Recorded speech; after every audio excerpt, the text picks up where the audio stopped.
services or get a full refund. The airline also says it's engaging with its 48 pilots and 86 cabin crew in Dublin to ensure that redundancies remain a last resort. Newstalk's Deputy Business Editor Gavin McLaughlin says the airline's business model could have been part of the problem.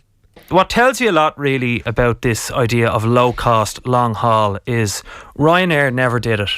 If low cost long haul was a good way to go, I think they would have done it by now.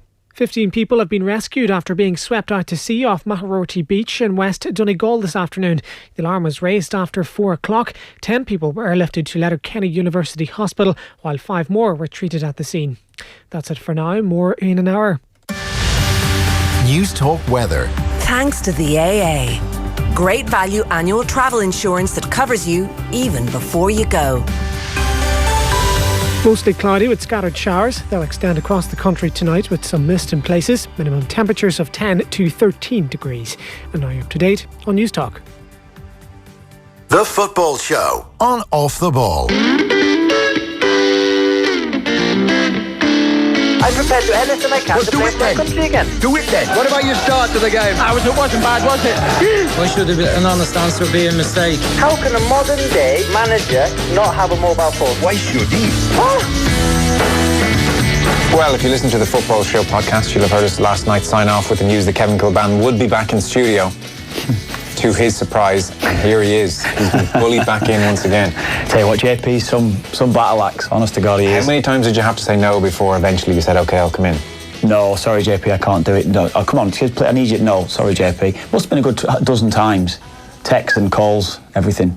So you can just keep knocking on that door. He's a bad man though, JP. He's a bad man. The news in, Kev, breaking news this evening, Manchester City have avoided a transfer ban. Yeah. This was one of the slight worries for the club, I suppose, because it seemed like there was a legitimate case against them, but they've avoided a transfer ban, even though they admitted breaching FIFA's rules and signing youth players. They have been fined a whopping 370,000 Swiss francs. That's 315 sterling to you and me, Kev. FIFA said City breached Article 19 of its regulations. International transfers of players are permitted only if the player is over the age of 18. Now, Chelsea were banned from signing players for 2 transfer windows for a very similar rule breach. And the club are appealing that to have that overturned, but it doesn't look likely at the moment. Maybe they still strengthen their case. FIFA saying Man City found to have breached, among others, Article 19. The disciplinary committee took into account the fact that Manchester City accepted its responsibility and therefore sanctioned the club with a fine of 370,000 Swiss francs. So it seems if you just say, yeah, no, we did do it, you tend to get off with it. Yeah. It's a strange one considering you say very similar to the Chelsea one, and you say Chelsea have got a case now, haven't they? But where does that leave Chelsea? Chelsea could be out of the title before Christmas. Yeah, it's a bit late for Chelsea. It is, yeah. I suppose they would take it being overturned now instead of two transfer windows, but Manchester City breathing a huge sigh of relief. A few bits to get through.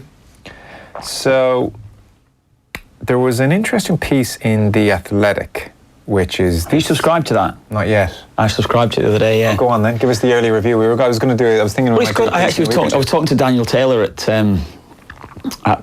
Old Trafford on Sunday, obviously one of the new recruits. Give very little away because he's still officially with The Guardian. He's serving out his notice at the moment. Or is he still writing for The Guardian? Yeah, he's still writing for The Guardian at the moment. Yeah, I can't remember his date that he said, but I was chatting away to him, just saying, I think they're all excited about it. They're all very excited. They poached some of So they are. It's not about the money, Joe. It's never about the money. Honestly, has he not got enough? Has he not got enough money? How much does he need? How much does he need? That's what's thrown at. Imagine then if they write an article on any football and I'll be a little bit too greedy, asking for too much money. Just if people aren't too sure what The Athletic is, I think most people are at this stage. The Athletic, an American-owned company, and following a similar model over in the States. So they've come onto the English football scene now, and they are hoovering up some of the very best talent around, including Daniel Taylor, Journalist of the Year of The Guardian, various others. Yeah, they've got George Colkin from the Times, who we would have had in the show in the past. He covers Ireland. Michael Walker would be another one that's going to write for them. One of the main journals from Biggies. They sound like Biggies. What's Kay from? Oliver Kay. Oliver Kay. They got Oliver Kay as well. It's a big name. They have, yes. They have got some big names, and it's been just getting used to it at the moment, getting used to the app on the iPad. But yeah, I would subscribe to various things over the year, but it's good to, I think, because you can keep up with localised stuff as well. They've got a lot of local journalists that would have got in, so there'd be journalists covering Merseyside, there'd be journalists covering Manchester, if you're United and Liverpool fans, of course, and various other regions that's predominantly the Premier League sides. It's great that they've got the local journalists involved.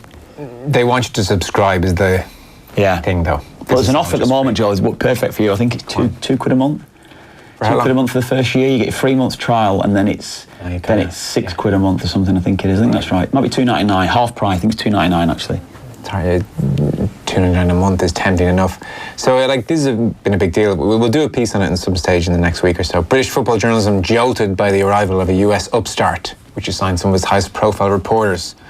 Was a piece a couple of weeks ago, looking to disrupt the industry like Spotify and Netflix, ruptured the music and broadcast industries. It's The Athletic. It sent shockwaves through Fleet Street, it says here, by tearing up the rule book, by luring top journalists with blockbuster salaries, signing on fees and equity stakes.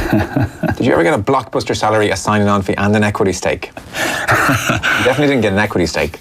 We won't talk money, will we? This is the biggest thing to happen to the sports newspaper industry since the launch of Today, the UK's first colour newspaper 35 years ago, said one national newspaper reporter. It's all anyone in the industry is talking about. London Times sports desk has been plundered of key personnel. An award-winning Guardian journalist, that would be Daniel Taylor, I presume. Yeah. And correspondents from the BBC and the Daily Mail, amongst a slew of high-profile national and regional football writers who have made the move. And on it goes. We'll talk about that in a good time. So anyway, this was a piece in the Athletic. So are you enjoying it, or are you? No, I just got up there now. Give you a look. You're not enjoying it then? No, good. Yeah, very good. Good. It's very good. It's just. The best thing you have is it's just all football, isn't it? So you're getting varied reports, varied stories that's coming in, but they're good. They are very good. I'm not just saying it, but it's good because you're keeping on top of everything. You've said good about 8 times there. All right, it's great. Well, they've written a piece. Michael Cox has. They're Michael Cox as well. Yeah. Laurie Whitehall there. I just see as well as another one. They've got. You wouldn't believe it. Looking through some of the names there, you'll know a lot of them, honestly.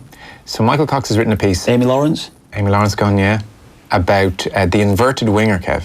This is what caught my eye, given that you are a man who knows how to ply his trade on the left-hand side. This is right up your street, isn't it? I like this, yeah. Yeah. In the decade of the inverted winger, Arjen Robben was the greatest exponent of this new style of wing play. Arjen Robben has retired, is almost the hook as well. So, it goes through the various styles of winger that we've seen. Now, you're going to make some good points that really... This predates some of these trends, but if we go in broad terms for a second, he's saying the 1990s style winger. This was like the Danish speedster Dennis Rommedahl, he says, who represented he was the winger of the 90s and a lot of the 20th century. Depended a lot on Syrian acceleration, could sprint 100 metres in 11 seconds, overwhelmingly right-footed, would play on the right-hand side, and he would hug the touchline, receive diagonal passes to feet, and then try and storm past the opposition. Oh, he says the opposition left back here. Yeah, he was a right winger, Rommedahl. Oh, yeah, sorry, that makes sense, yeah. Opposition left back and cross them with varying levels of accuracy, and on he goes. The 2000s style of winger. Second was a player who could come to define the subsequent decade, the Park Ji-sung winger. This was because there was an emphasis on overlapping fullbacks, wingers increasingly judging their defensive discipline, he reckons. It says Park was more exciting when he was at PSV, at step-overs and the like, but he became a more obvious exponent of marking opposition fullbacks during his time at United. Then late 2000s to 10s, then there was Robben, who would become the archetypal inverted goal-scoring winger on the right flank. And obviously, we know what type of goal Arjen Robben would try to score.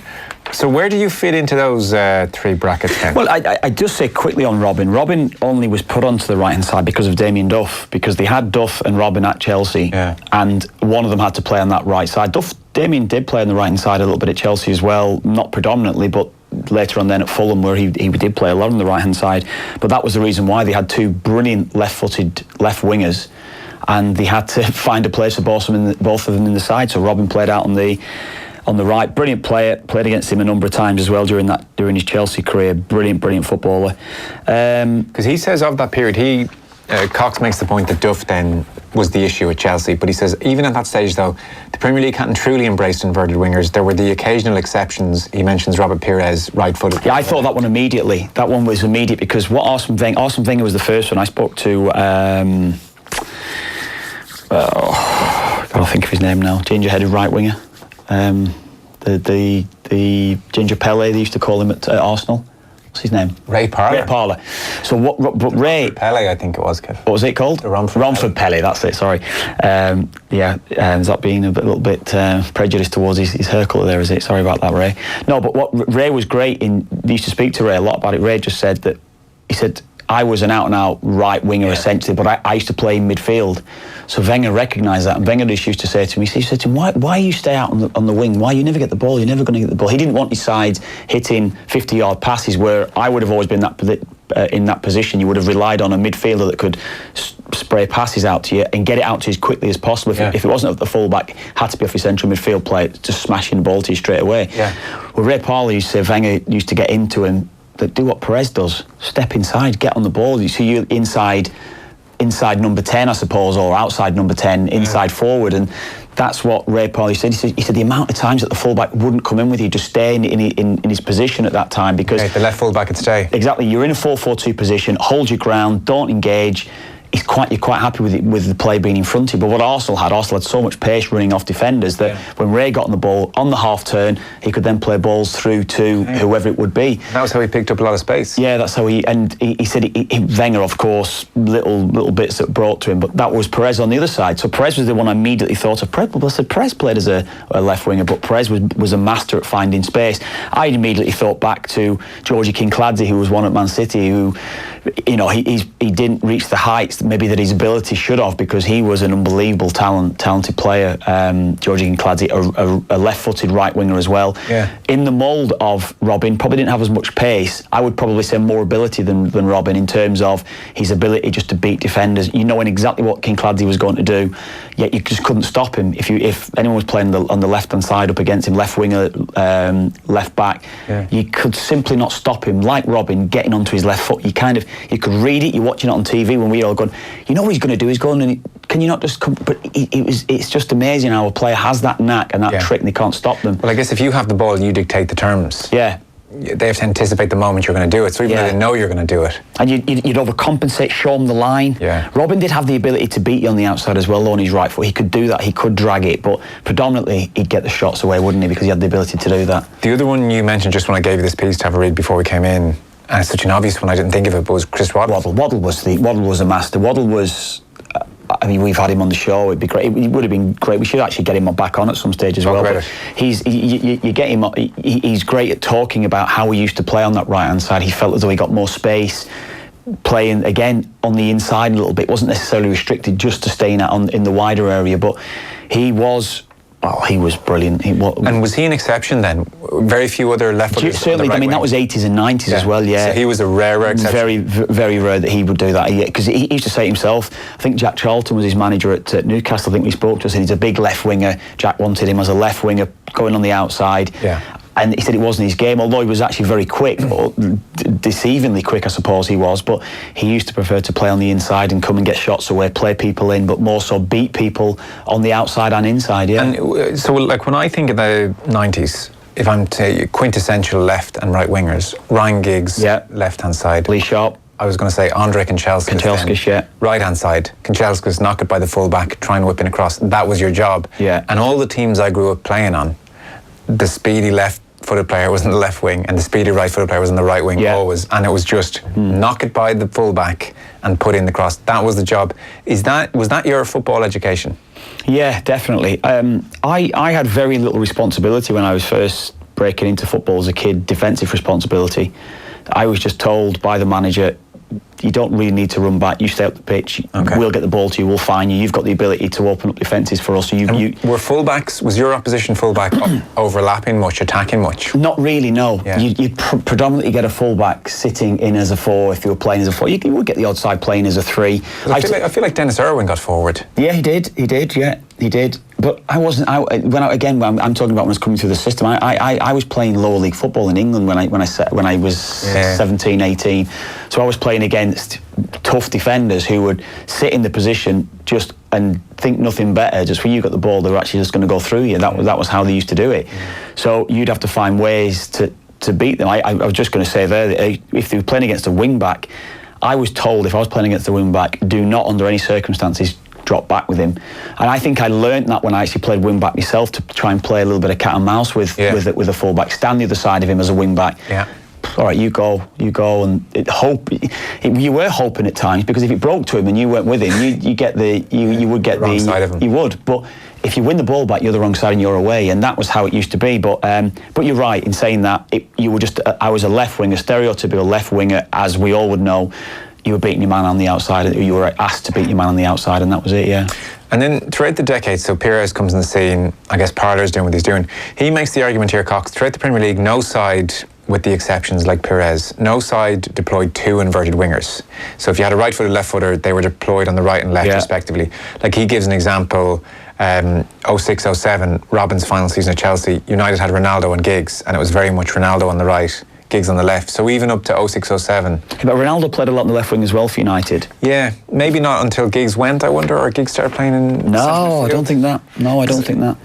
I sort of agree. He played both sides. He played both sides, Ronaldo. Yeah. I would have marked Ronaldo when I was playing left back at Wigan. Definitely would have marked him when he would have been a right winger. But Ronaldo... At times, you'd work on the team shape of United through the week, and you'd have what you would think United's team's going to be, and you were trying to stop the ball getting out to Ronaldo. If he gets on it, maybe drop, get your winger back in to try and stop him, and then Ronaldo would start on the left wing, and you were like, what are we doing? What are we going to do now? Okay, so maybe Cox is overstating things maybe a bit, because he says the decisive year for inverted wingers was 2010, because it set the tone for the decade, because he mentions the Europa League final.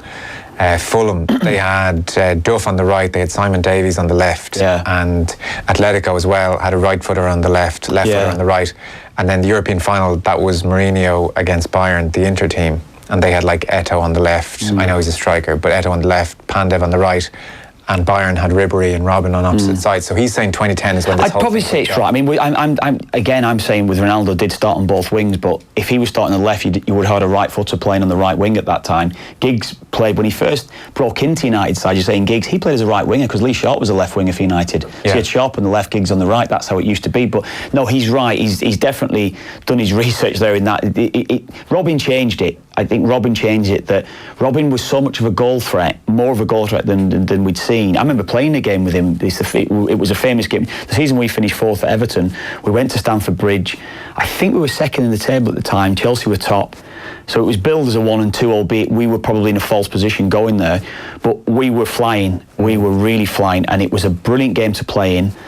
And Robben scored in late on, about the 75th minute, I think I'd be right in saying, coming in off the right hand side. I was playing as left wing. I remember watching it. You were trying to run back to try and get near him, and he come in. He got a bit of a lucky break, I think, but then skipped by our left back, which was probably would have been Gary Naismith, and stuck one into the roof of the net.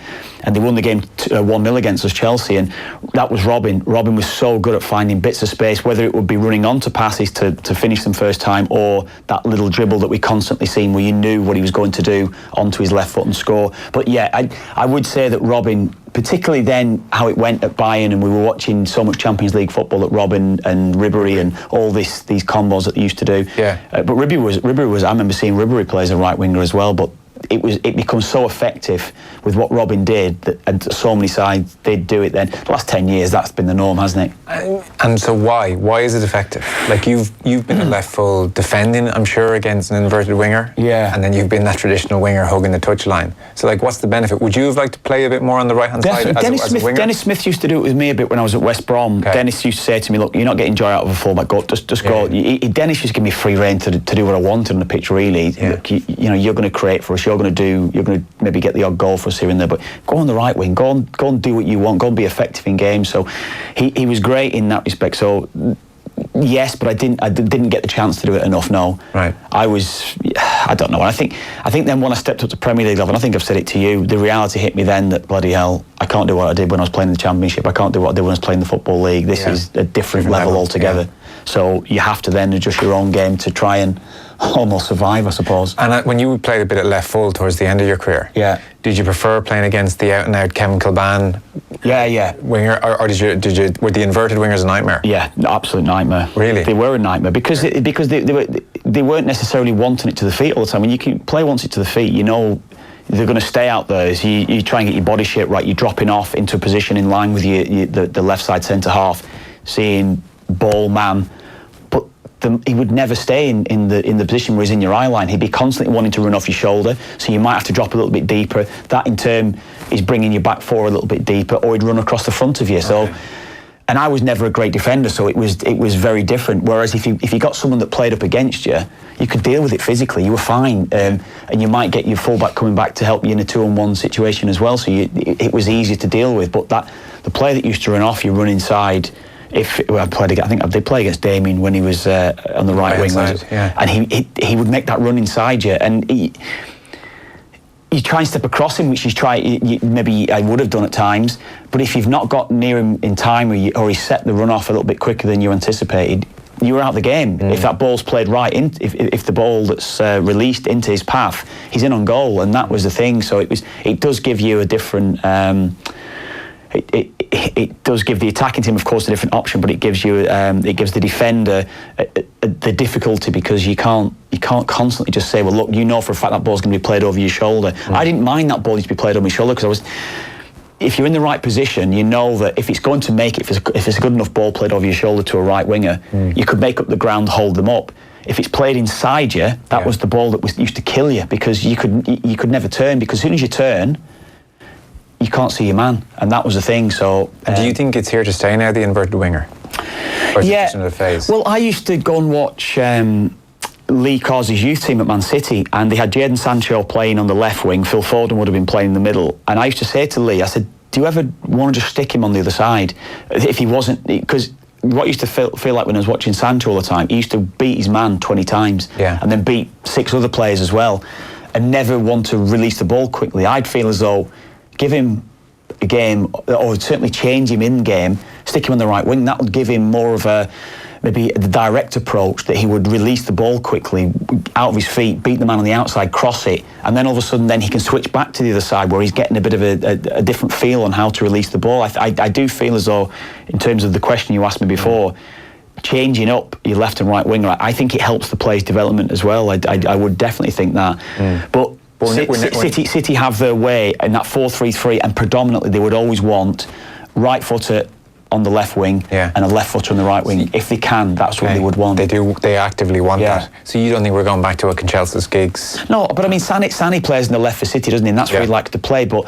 that was certainly through the structure at City. That's how they were doing it. And what did Carsley say about that? Why did he say that's what they like to do? Yeah, he took it on board, what I was saying. He said, look, well, obviously that's the club's policy and how we do it. Yeah. But did he ever explain why the club were so insistent on that? No, not really. Not really, no. But it's interesting to say, when Sancho now is at Borussia Dortmund, he's playing as a right winger, and he's so much more effective playing the right wing, where he's creating and scoring a lot more goals. Yeah. And I think that's because he's probably running off the ball a lot more, rather than wanting to come to get it to his feet more, to come inside and maybe playing in front of defenders. I think he's probably playing a little bit more on the other side of defenders now, by playing on that side. Yeah, it's a good piece anyway. It's in The Athletic if people want to check it out. But I maybe just answer the question you said to me before, Joe, where you were saying that do you think it's here to stay? It probably is, because it has been so effective. Sides like to play now with one striker, that it frees up your extra midfield man. The old style of 4-4-2, when you've got your 2 wide men that are just wide men, sides that get overrun in midfield, you've got to have an unbelievable amount of energy. Both midfielders, if you're playing as 2 now, I think have to be able to run around the pitch, have to be able to cover an incredible amount of distance to get away with that. So that's where, if you have got the old style way, then I think you can do it.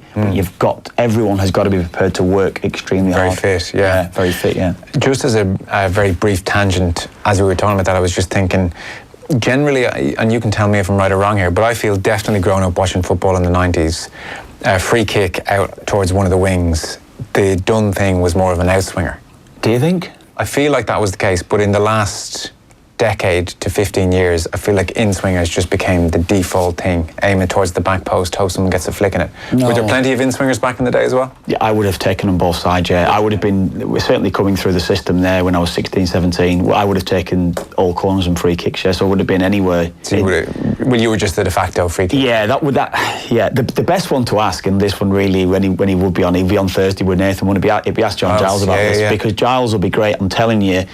Look, fish was a done thing in the 60s and 70s. Well, I do remember talking to Giles a couple of years ago, I think when Johan Cruyff had passed away, and sort of saying, like total football and overlapping fullbacks, and He didn't like that one bit. Overlapping fullbacks. Oh, he'll put us right on it. He'll put us right. That for years before Cruyff. But definitely, certainly when I was a kid. You were swinging them in as well? Swing them in, aim for the back stick. Aim for the back post. Try and put it in an area where you know that it might just be a nick off a defender or an attacking play. That's certainly something, That's not new. No, it's not a new thing, no, not really. Our football coverage is brought to you thanks to Paddy Power. For information on responsible gambling, check out dunlewy.net. We're back in a couple of seconds. Few last bits and pieces. Football on Off the Ball.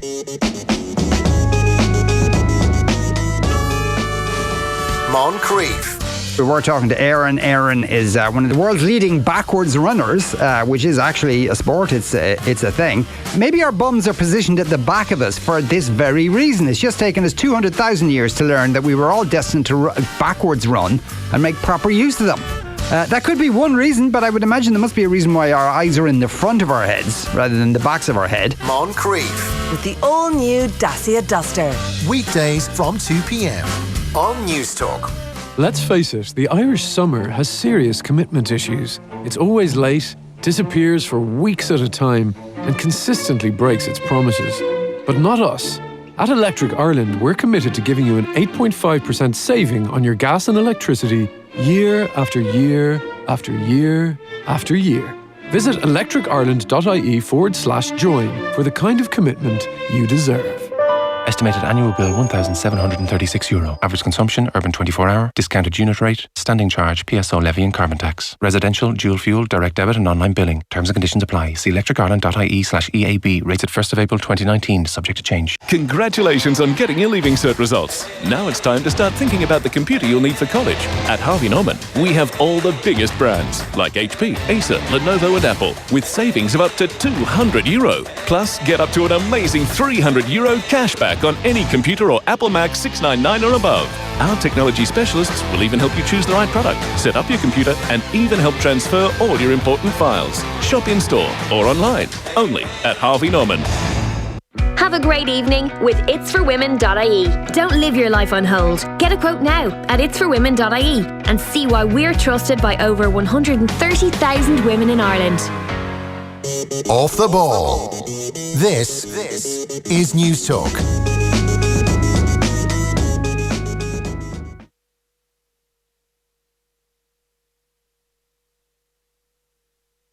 Eason Book Club on the Pat Kenny Show. This month, Eason recommended 4 books for us. First Time Lauren Paling Died by Alison Rudd, Hiding Game by Naomi Wood, and Nearly Normal Family by M.T. Edwardson. And our Eason Book Club of the month for August is Whisper Network by Chandler Baker. 4 women learn their boss is next in line to be CEO, but this is a man who's always been surrounded by rumours. Rumours about how he treats women. What will happen when they decide that enough is enough? Are all 4 women's lives as women, colleagues, mothers, wives, friends, even adversaries, set to change dramatically as a result? We'll be reviewing the book from cover to cover on Thursday with Caroline Foran, Claudia Carroll and James Kavanagh. The Eason Book Club on the Pat Kenny Show. Sharing book recommendations with book lovers every month. Do join us and discover more at newstalk.com/Eason's Book Club. Off the Ball. This is News Talk. Welcome back, Football Show. Kevin Kilbane alongside me. I was just reading Manchester United's pre-season. This has been talked about a lot, given Solskjaer's made such a point of the fitness levels when he arrived. So apparently Manchester United's pre-season training levels were up a staggering, quote, staggering 50%, Kev, 50%. They'd covered 10% more ground than at this stage last year. There was a World Cup last year, we should say. But they're up 50% on the same 2-week period under Mourinho a year ago was the big point. And intensity was up. I don't really know how much you can read into this stuff, but they were making a big play of how much running they were doing. What's going on in pre-season these days? Give us an insight into where it's at. The change is immeasurable from, say, 1993 when I first went back, where you wouldn't see a ball for a week. You wouldn't not even kick a ball for a week. My first week in professional football, albeit what was on 28 quid a week, whatever it was, when I was, as a YT, I wasn't necessarily a pro, but you didn't see a ball for a week. You literally ran and ran and ran and ran and run some more. And you get lads that probably were slightly overweight coming back in, Certainly the pros would have been the elder pros, and it was that running was to just basically lose weight on a lot of the play before they decide to get the balls out. Whereas it's totally changed now. You're getting the ball out that first session, you're getting the ball out, you're getting a feel for things, you're getting a feel for it again. Anyone that's not played football, anyone can totally feel for it. I mean, you've not played football with that sore toe that you've got now for a couple of years, Joe.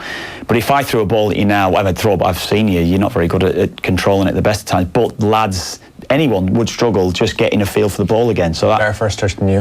Do you think?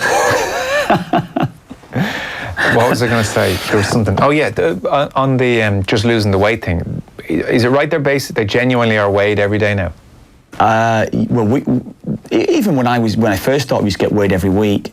Yeah, we used to get weighed twice a week, certainly towards the back. I'd say now, it wouldn't surprise me. I would say most days players are getting weighed. Guardiola certainly is militant about that. If you're overweight, you don't train. But like, what are we talking here? Like, we're talking pounds. We are talking pounds. So what if you went in and just said, yeah, look, sorry, it's a Tuesday. We don't have it until Saturday. I had a pizza last night. Yeah. Right, so I'm 1.5 pounds heavier. It'll be gone by this evening.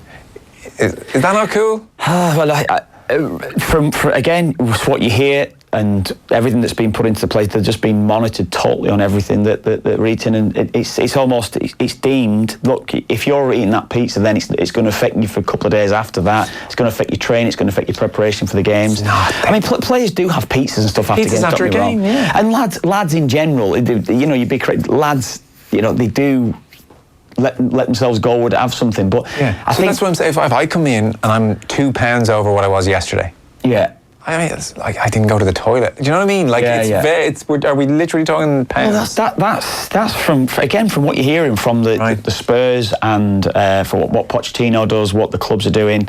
I think again what I said to you last night when you were asking the question. There is always a time and a place where you can have a beer, you can have a glass of wine, whatever it will be. But now you just can't do it through the week. You cannot do it. I don't think. I really don't. And dehydration levels are covered. Yeah.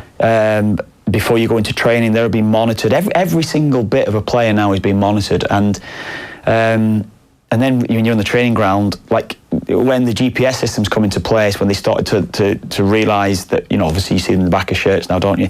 You're covering you're in depth about how much distance you're covering. That's not the big thing. It's not the distance you're covering. It is how much high intensity work is going into your system, and that's what a lot of pre-seasons are about now. How much high intensity work is going into that player day in, day out, leading into the end of pre-season, and that's what it is. Yeah. And what about things like plyometrics, stretching, foam rolling, prehab, everything? What does all that entail?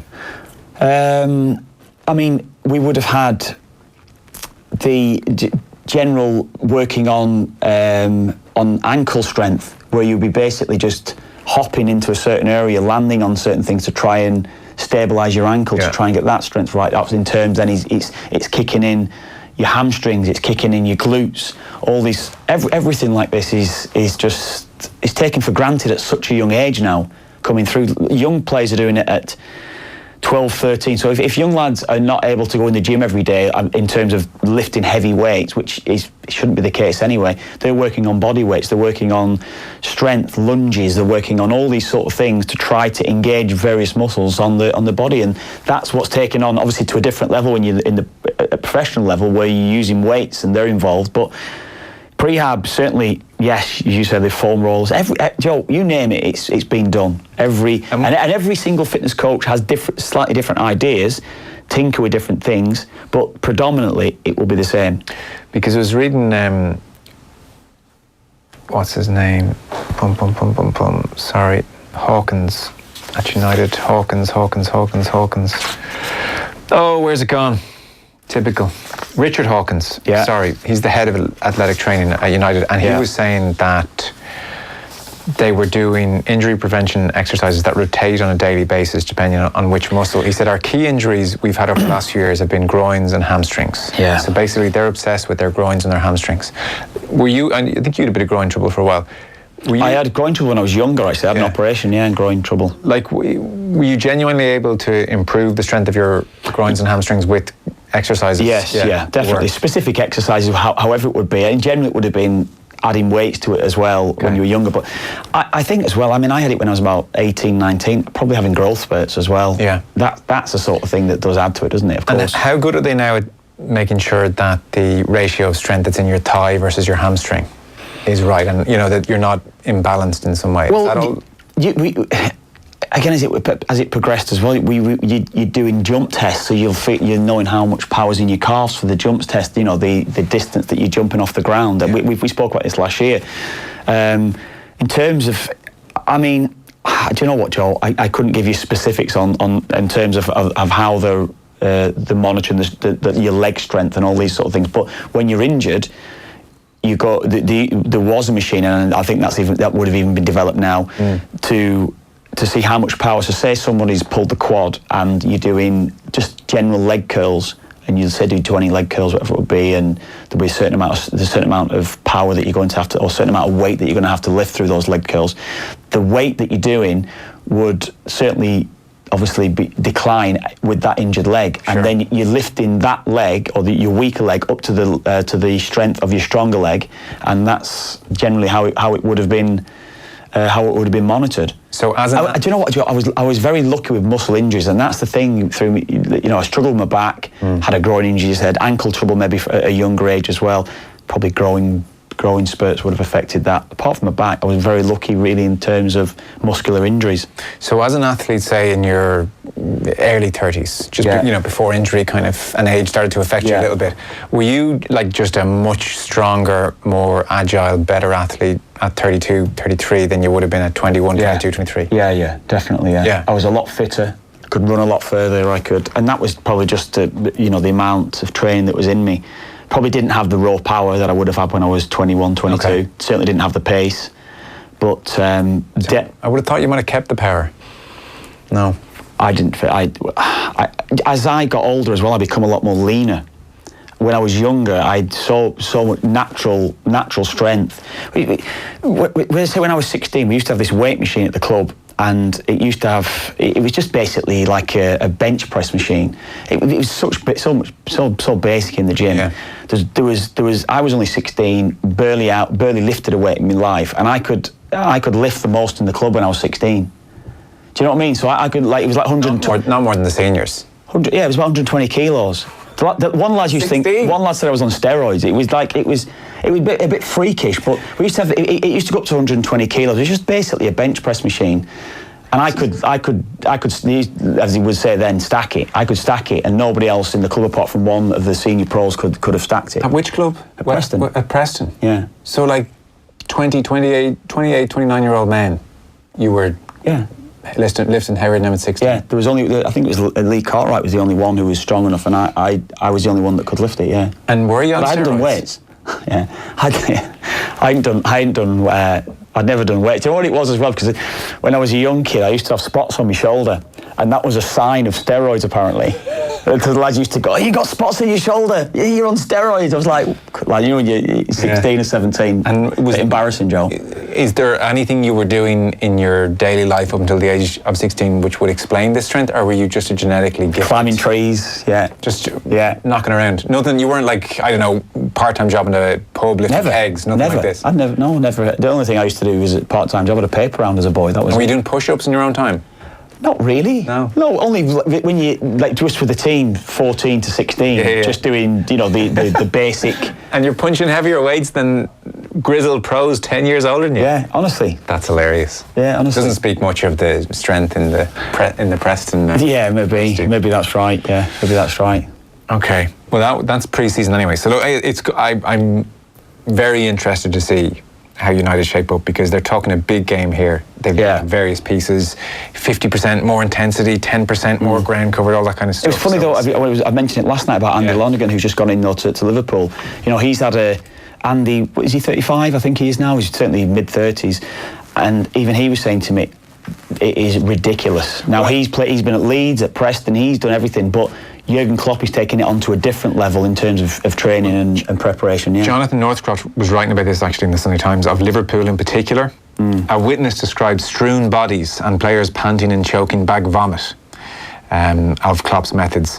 The players, writes Northcroft, have bought into something Klopp told them. We can't control other clubs spending more money than us, but we can control fitness. And if we're not the richest team in the league, we can be the fittest. And apparently their training has been fairly horrific. The players have had just 2 days off across September. And then even the tactical sessions, he writes, are tough. The team is drilled at match pace. Across September? Yeah. Last September, you mean? Yeah. Must have been last September, obviously, yeah. Yeah, but that's the standard. I mean, that was always the one thing that was at Man United, Joe. Man United historically never had a day off. Yeah. Generally never had a day off. You were in every single day. After a game, you were in, whether it be warm down, preparation for the next day. And it was only then would be Alex Ferguson would speak to one or two of the players. Look, you need a couple of days off. Go away, go on holiday, take your girlfriend, your wife away. Go away, whatever it would be. Go away for 4 or 5 days. Yeah, that is definitely the norm as well. Very few days off, and it was always the one. Yeah, and I said again, it used to do me head when people said to me, you know, what do you do? You finish in training at 12. I never used to. I'd be in at the training ground at 8, and I wouldn't get in until 4 or 5 every day. Did you start doing weights as a matter of interest then, as a pro? Yeah, I did weights maybe throughout my career. I was too big. I used to think as well, at times if you do too many weights, I used to go... Were you always number one at the club then? Thereabouts? Probably would have been, yeah. Check you out. Yeah. What do you want to say on that? Nothing, I want your honesty. Well, if you were number one in Preston at 16, I would have thought then you should have been number one at 27. Yeah, but various other weights, I probably wasn't number one, but on that particular bloody bench press, I could lift more than the pros. Biceps, yeah, would have always struggled. I'm not Dave McIntyre there, am I? No. Who is? One, apparently, the drill that Klopp makes them do that is a killer, so they're obviously rehearsing their pressing game. So they'll have mannequins all around the pitch in different colour bibs, and Klopp shouts the colour, and that's the player who's just received the ball. And it's like relentless. Dripping in sweat by the end. And that's always better as well when you're doing game-related exercises as well, rather than just say, I tell you what, you go into that line and back, you know, every line and back across the football pitch. They all just know James Milner's going to win anyway. Yeah, it's true, yeah. It's hopeless. That's true. By the way, Wilfried Zaha, just before we go, so there's been a Crystal Palace truce, is the story in the Sun. So Mamadou Sakho decided to call a meeting amongst the players of Crystal Palace and Zaha, almost to say, you need now to cop on until January. So we can't have you sulking around the place. And Zaha, by all accounts, has agreed. Roy Hodgson says he's trained better since his transfer disappointment. Obviously, he handed in a transfer request and came on then at the weekend. It strikes me players are pretty selfish and they understand the game. The likes of Zaha is going to go eventually. They're not going to hold it against this guy. They're not going to see it, I presume, as any kind of betrayal that he wanted to leave. No. This is just business. That's what cracks me up when that's maybe the message that comes out, that he's letting the dressing room down. Any player, or most players in his position, would have done the same. And would other players in the dressing room totally get that? None of them would turn around to him and say, Wilfried, I thought... Well, the only way would be if he's not pulling his weight in training. Yeah. That's the thing, where you can have a pop at him. Come on, cop on now, get on with it. They wouldn't be saying, I can't believe you're leaving us. No. That would just be laughed at. Well, he's probably going to treble his money or whatever it's going to be, and originally it was going to be Arsenal. Why would they feel any sort of animosity towards him? Not at all. It's the nature of the game. That's how it is. And as bad as it is to most football supporters, that's exactly what it is. Again, when I started playing, I've witnessed football players being totally discarded, having to train at 4 o'clock in the afternoon. Nowhere near first team football. They're a pro. They might have a year or two on the contract. There's been an offer for them, and they're not allowed to train with the first team. Totally just messed around by a football manager, and that's basically to mess around with their daily life as well. So they can't pick the kids up from school, and they can't, this type of thing. Yes, yeah. So now, yes, footballers have too much power, and I get that totally. But I've certainly witnessed the other side of it, where players are just totally discarded. Yes, and I guess as players, that when the and it's something as well. John Giles is another one who always would speak very, very openly about that. Players used to get treated really badly at times. Yeah. Oh, horrifically. By the way, JP's just put through the 120 kgs that you were bench pressing as a 16-year-old. Yeah. That is the equivalent of you bench pressing John Hayes.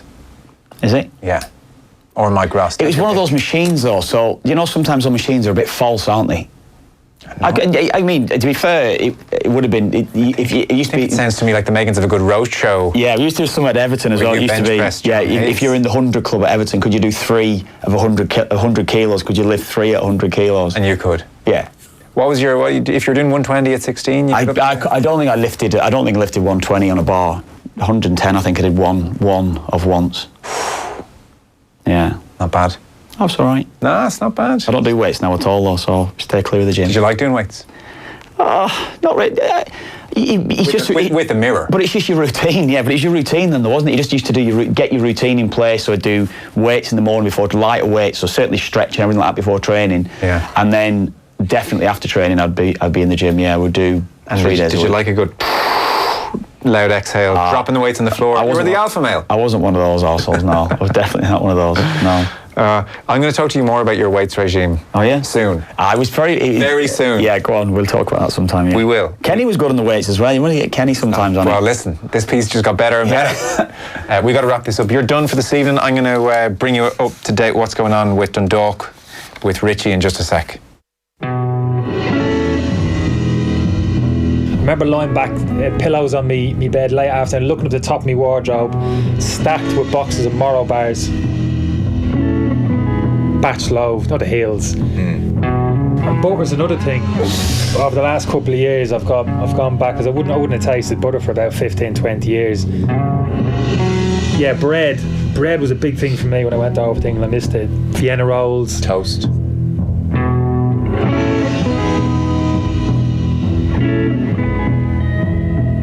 Rings of pudding used to have sausages. My ma used to be packed in the luggage compartment on a. Surely they did sausages well. Been right there. English sausages would have no, their Irish recipe, which is nowhere near, is it? I've had sausages of Grim Stag Weekend over in the UK, and they've tasted okay. No, if they're sausages on a Grim Stag Weekend, Joe, you want to be able to savour the sausage. Ma bring back the batch cut a big heel, open up, eat the heel, flip it over, go for the heel down the bottom, wrap it back up again, flip it back over, put it back in the bread bin, so nobody's aware of it until they dug down right at the end. Although there's something nice about toast, putting the butter, if a cold slab of butter on top, and just watching it work its way across the toast slowly. So true. As God intended. No, just Vienna rolls, that fresh bread, not going to the Super Queen, the bread coming out. Breathe it in. Off the Ball on News Talk. Water, if we all stop to think about it, is the most essential, life-giving resource we have. We use it in our homes, businesses, hospitals and farms, and share it with every animal and plant on Earth. Yet many of us never give it a second thought. Water is precious. Let's use only what we need. To find out how, visit water.ie. Irish Water. Safeguarding our water for our future. If this was the final hole at the Open, you'd be at the 18th green to witness the winning putt. If this was an All-Ireland final, you'd be there face-painted and flag-waving as your county went to war. And if this was a Six Nations decider, you'd be pitchside watching two of the world's best backlet out. Longines Irish Champions Weekend is that big. Be at one of the world's finest horse racing events on Irish soil. 14th and 15th of September, Leopardstown and the Curragh. Tickets on sale now. Visit irishchampionsweekend.ie. Mattresesdelivered.ie. Sale now on. Delivering your mattress immediately to any part of Ireland, free. That's mattresses-delivered.ie. Don't forget the hyphen. It's the big. So big we can barely contain it, jackpot. The Lotto jackpot is a massive €10 million.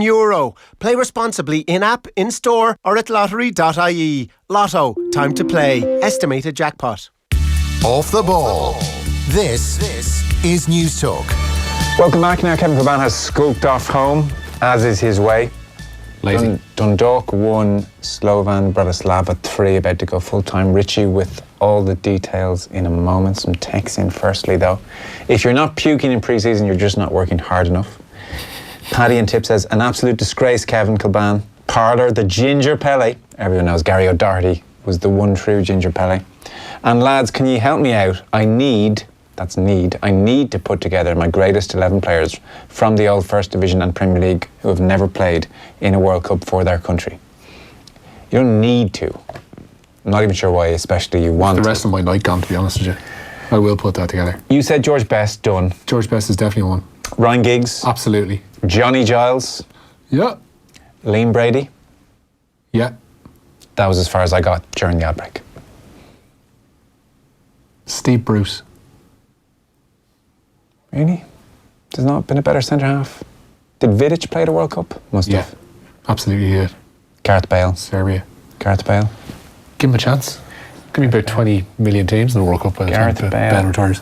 Is currently Can't play all wingers. We've a lot of wingers here, actually. You've got a flashy midfield. You've got no one there to get the ball. We're going to have inverted wingers on this team, that's for sure. Although that said, I did... we have Best, Giggs, Liam Brady and Gareth Bale. I guess we'll put Gilesy and Brady in the middle. We'll put Best through the middle. I want Best on the ball as much as possible. Best tucked in behind the striker. Yeah. And we'll put Giggs on the left-hand side. Gareth Bale, inverted winger. Yeah. Who's our striker? God, you got me there. It's bound to be a Welsh player. Like, could it be an Ian Rush? You know what I mean? Yeah, there could be like... Irish and Welsh are going to figure... But there could be like an English player from that period where they weren't qualifying for it. But then how good could that English player have been? What was this period they were in? 94? Late 70s. Late 70s. Pretty much the mid-70s onwards. I wouldn't have watched enough 1970s. Likes of like an Alan Clark for Leeds. Pretty much the guts of that Leeds team that Gilesy would have played with. Yeah. Bremner's another one. Bremner playing 74? He would have. Don't know. I presume Kenny Dalglish got to one, did he? Played 78. Yeah. Yeah. Neville Southall, Colin Arklow. A good shout. There's our goalkeeper. Big Nev. Nailed on. That's Southall in goal. This is quality radio, Joe. We've no back four. We don't need one. We've seen our front five. It's amazing. It's a pity Dennis Irwin played at the World. Well, it's not actually. It's what a terrible thing for Dennis Irwin to have played in 1994. Yeah. Dundalk going out of Europe, by the way, Joe. Okay, we'll come back to that. That text got the better of me. I didn't want to go there. That's one that is a wormhole. But once you get off to a start of Best, Giggs, Giles, Brady, Gareth Bale, Southall and goal, like you have a bones of a team there. How far back are we going as well? Because First Division. He said First, but when he says First Division / Premier League, I'm kind of thinking that there's maybe like it goes back a certain degree with the old First Division. They say Brian Clough was a stunningly good player. Great before he did his leg, and just never got his chance with England. So maybe Brian Clough's in the mix. Yeah. Just if it can't, we've no defenders at the moment. Steve Bruce probably is in there. For the moment, Steve Bruce is in there. Did Hansen go? Hansen played in 78. He wasn't brought to 86 by Ferguson. He wasn't brought to 86. I think he might have been there in 82. Oh, I've got one for you. Go on. And it's a cruel one. Mark Lawrenson. Mark Lawrenson, definitely. Injury cut him short. Yeah, Lawrenson. Yeah, great shout, Joe. So listen, we'll come back to that. Dundalk won, Slovan Bratislava 3. Give us the story of this game. Yeah, it's one that, again, Dundalk would probably be kicking themselves that they really could have been in with a shout of qualification tonight. As we know, they went into the game trailing by a goal to nil. They conceded pretty early on through Rafael Ratto in 12 minutes. The second goal is going to give Andy Boyle and Gary Rogers nightmares. Basically a speculative ball played in over the top. Boyle was trying to hold his man off, who was Savric, and Savric tried to get the better of him. Boyle nodded the ball back towards Gary Rogers, but with not enough pace on it, and just enough for Savric to get a clip up over Rogers' head and into the back of the net. So it was 2-0 at half time, and from that point on, Dundalk needed 4. It really wasn't going to happen from that point on. Though that said, they did pull one back through Michael Duffy with 20 minutes to go. 4 minutes after that, they were awarded a penalty, which Pat Hooban stepped up to take. At that point, if that goes in, it's 3-2 on the night. 2-2 on the night. And 3-2 on aggregate. It would have been very much in the purview of Dundalk to get back into this tie, but unfortunately Hooban's penalty was saved, and just before the full-time whistle went, Eric Daniel has scored a third for Bratislava tonight to put a little bit more sheen on the scoreline for them. They'll go through 4-1 on aggregate. Dundalk will go out of Europe altogether after tonight's result. But no small solace in actually the performance they put in tonight, because it wasn't a bad one at all. I was watching it outside online, and Dundalk, for large spells of the game, were very much the better side. The other big news emanating from Europe tonight, that Celtic are out of the Champions League. Neil Lennon's side beaten 4-3 tonight by Cluj of Romania at Parkhead, and Celtic going out 5-4 on aggregate. Porto, who got to the knockout phase, you remember last time as well, and were knocked out by Liverpool last year, they're also out of the Champions League, beaten tonight by Krasnodar. Ajax survive a scare. They've beaten PAOK Thessaloniki 3-2 tonight and go through on aggregate. And we do have another side from the island through to the playoff round of the Europa League, that being Linfield, a thriller up at Windsor Park tonight. David Healy's side winning 3-2 on the night against Tenman Sechesca, the Montenegrin champions, and Linfield go through 5-3 on aggregate. Hansen did play in 82, says Simon. There you go. Dalglish 74, 78 and 82. Matt Le Tissier, I don't know if he's getting... This isn't getting in We've there. no room for him anymore. No. Steve Highway, we've enough wingers. I don't want to be... Steve Highway, I don't think makes it in ahead of Giggs, Bale or Best. Cantona, says Kev. Put him down. Would you put in Andy Cole? No. No. Right, we'll come back to it. He's not good. He wasn't good enough to play for England for a sustained spell. It's fair. 24th of August, by the way, before we go, we're partnering with Energia for the first ever Positive Energy Tank Tournament. So we're looking for mixed teams of 10 to take part. It should be a brilliant day. Energia Park, you and your team come and take us to all of Ireland's Six Nations games as well. And the teams who make the final will be coached by their very own celebrity rugby manager. We'll have a special Saturday panel. Should be a really good day. If you're interested, offtheball.com/Energia tag. And then tomorrow morning, OTBAM, 7:30, Jackie Tyrrell on with the lads. And then we're back tomorrow night. Derek McGrath's going to come into studio and Tom Dunn is on the way next. Good luck.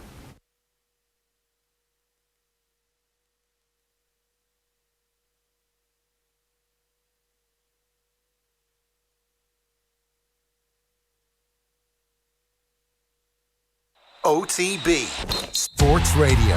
With BruceBetting.com, giving you more this soccer season. Enjoy up to 35% cash boost on your winning sports ACCA.